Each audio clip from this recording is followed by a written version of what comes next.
Agora nós vamos falar um pouco sobre o ciclo da análise técnico-tática e logo depois a gente vai entrar na atividade prática, onde eu vou mostrar a segunda parte de vocês, gravando a tela do meu computador e mostrando como eu utilizo o software Framing e aplico o meu protocolo, tá? Que você poderá utilizar também para realizar as análises técnico-táticas. Então veja, o ciclo da análise, na realidade ele começa com uma coleta, vai ao processamento, onde é gerado um prognóstico que embasa o nosso planejamento.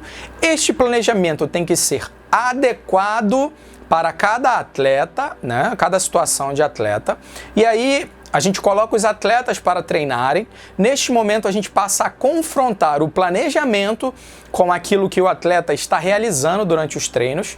A gente então gera outro diagnóstico e aí o ciclo recomeça. A gente refaz as análises para ver se o planejamento foi eficiente ou não. E com isso você tem muitas informações legais, muitas informações importantes que poderão te conduzir a um melhor aperfeiçoamento, a um planejamento mais funcional, mais específico e mais eficiente para o seu atleta, ok? Lembre-se então que toda análise técnico-tática ela começa na coleta e termina no diagnóstico, só que esse ciclo se repete sempre, é um ciclo vicioso, entre aspas, ele sempre vai ser executado, ok? Então, não existe uma definição. O atleta tem até um perfil técnico-tático, mas as suas variações podem ser encontradas quando você executa mais de uma análise, é uma análise constante. E aí eu sugiro para você que para definir um padrão de luta técnico-tática de um determinado atleta, é preciso analisar pelo menos 20 lutas desses atletas em competição. Vamos seguir então. Agora falando um pouco sobre o planejamento da periodização técnico-tática, eu vou sugerir a você que pegue o tempo de luta de determinado atleta, analise a sua faixa, a sua idade, o seu peso, a sua graduação e ali você vai dividir o seu treinamento em, por exemplo, vamos pegar os 10 minutos, você vai pegar os 10 minutos, 36% desses 10 minutos você vai dividir em ações intermediárias, 31% você vai dividir em ações ofensivas, 14% em ações defensivas e 18% em ações passivas. E aí é o grande pulo do gato, é pegar o tempo e a frequência de movimentações e colocar dentro das ações ofensivas. Ah, mas aí como que a gente vai dividir isso? Neste quadro eu apresento para você como que você pode dividir essas ações. Por exemplo, digamos que você tem um atleta que vai lutar 100 segundos, ok? Então, 36 segundos você irá gastar na fase intermediária. Esses 36 vai virar 100% agora. Então, estes 100% desses 36 segundos, você tem que dividir ali 20% nas aproximações, técnicas de aproximação, 19% nas técnicas de pegada, mais ou menos 10% nas técnicas de transição e 50% nas técnicas de guarda. Ou seja, não é muita coisa, tá? Você tem que dividir isso parceladamente ali. Já na fase ofensiva, digamos ali que você vai pegar 31 segundos. Deste 31 segundos, virando 100% de 31 segundos, você vai colocar 74% de ataques, ou seja, de técnicas de ataque. Então é raspagem, passagem de guarda, projeção, tentativas de passagem, tentativas de finalização e finalização, entre outros ataques.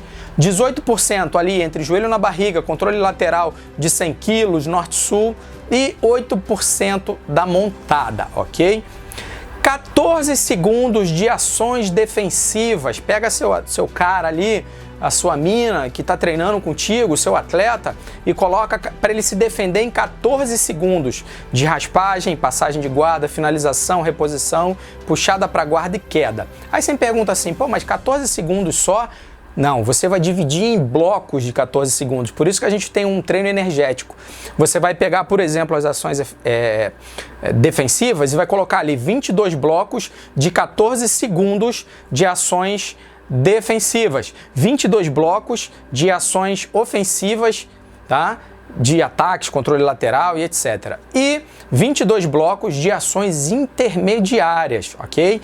Sendo que todo bloco você intercala, você dá ali 30 segundos, 1 minuto de descanso. Eu prefiro que quanto menos descanso, melhor, tá? Até você somar o número total de luta desse seu atleta, ok? Então, com isso, você trabalha a periodização. Você pode pegar também e fazer 9 blocos só de exercício de alta intensidade, como projeção, ali passagem de guarda em sequência, bota vários alunos ali em sequência e bota o seu atleta, a sua atleta para treinar, passando as guardas ali num período de tempo, né? Coloca no seu cronômetro e fala, olha, você tem 30 segundos para passar a guarda desses 3 caras aqui, dessas 3 garotas. Se ela não conseguir, repita até que ela consiga fazer de 30 segundos abaixo, ok? Estes são exemplos de periodização que você poderá utilizar.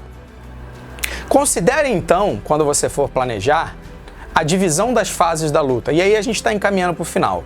As divisões da fase da luta, o agrupamento técnico de cada fase, os blocos de esforço-pausa, o tempo em cada fase, a frequência em cada fase, a lateralidade das técnicas, ok? Não está aí, mas eu quero colocar como bônus, a categoria de idade, o peso, a graduação, a etapa de competição, o resultado, o tipo de resultado, e tá lá embaixo, a lateralidade da técnica. Então veja, você precisa considerar tudo isso, você tem que colocar tudo isso no papel quando for executar o seu treinamento. É um trabalho de engenharia para o jiu-jitsu, de engenharia esportiva para o jiu-jitsu. E aí tenha paciência, tenha calma, enxergue os tempos, ok? Que seus atletas têm, né? Através da análise de desempenho que você vai fazer, tire as médias do alto rendimento e a partir de então você irá poder planejar melhor o seu treinamento. Então eu vou mostrar para vocês, por exemplo, temporalidade da faixa branca. Tudo que eu for mostrar agora, eu vou falar, você pausa, anota e aí você segue, ok? Então, temporalidade da faixa branca está aí. Temporalidade da faixa azul.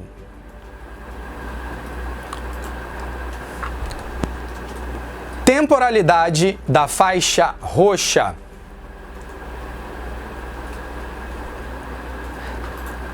Temporalidade da faixa marrom.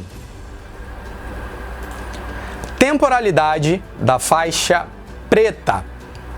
Então veja bem, estes números são números oficiais. Você vai pegar isso, vai dividir pela etapa da competição que seu atleta vai lutar. Você vai planejar para cada etapa da competição, você vai planejar baseado nesses números aí, tendo esses números por base. Lembre-se que quanto maior for o número, o volume de técnicas ofensivas, e quanto mais tempo ficar em técnicas ofensivas, melhor.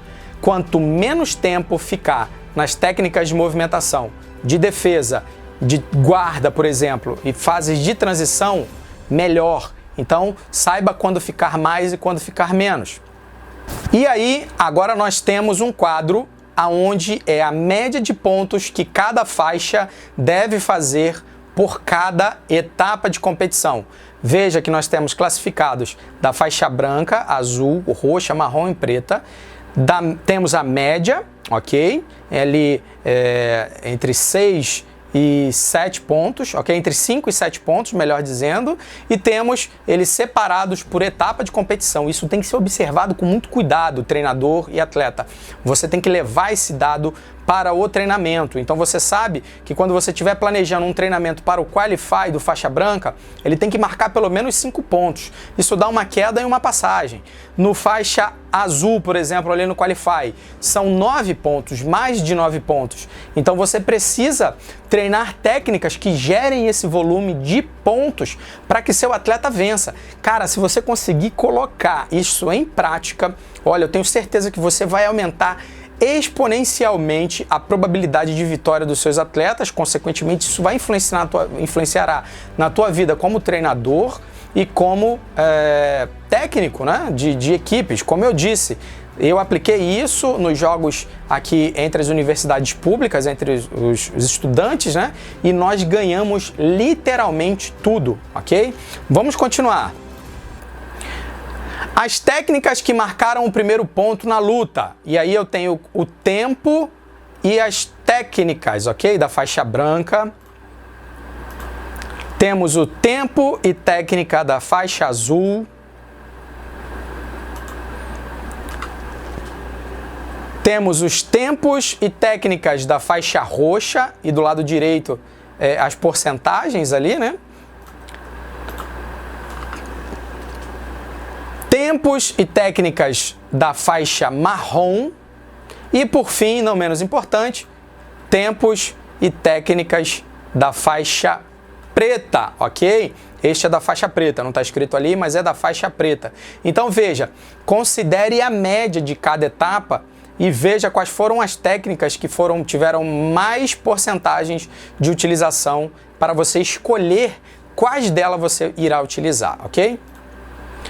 Quando a gente fala sobre o tipo de vitória, veja como geralmente no Qualify e nas quartas a finalização é mais aplicada. Então olha só, já deixa teu atleta entrar na competição sabendo isso. Olha, a sua probabilidade de perder por finalização no Qualify e na quarta é muito grande. Já nas semifinais e nas finais, isso se equivale ao ponto, ok? Então, saiba que você tem tanto isso para atacar quanto defender. O teu atleta precisa entrar na luta sabendo dessa informação. Agora vamos falar do faixa azul. Faixa azul, tá aí os dados. Dê um pause e analise. Faixa roxa, estão aí os dados. Dê pause novamente e analise. Faixa marrom. Faixa preta. Olha como é interessante. A semifinal e as finais de todas as faixas praticamente foram mais resolvidas por pontos do que por finalização. Se você sabe por que isso acontece, comenta aí, deixa nos comentários pra gente. E aí eu quero falar agora sobre a finalização, uma das coisas que todo mundo busca no jiu-jitsu. A gente busca finalizar o atleta. Neste quadro eu tenho separado por faixa, por etapa da competição, e aí eu falo do tempo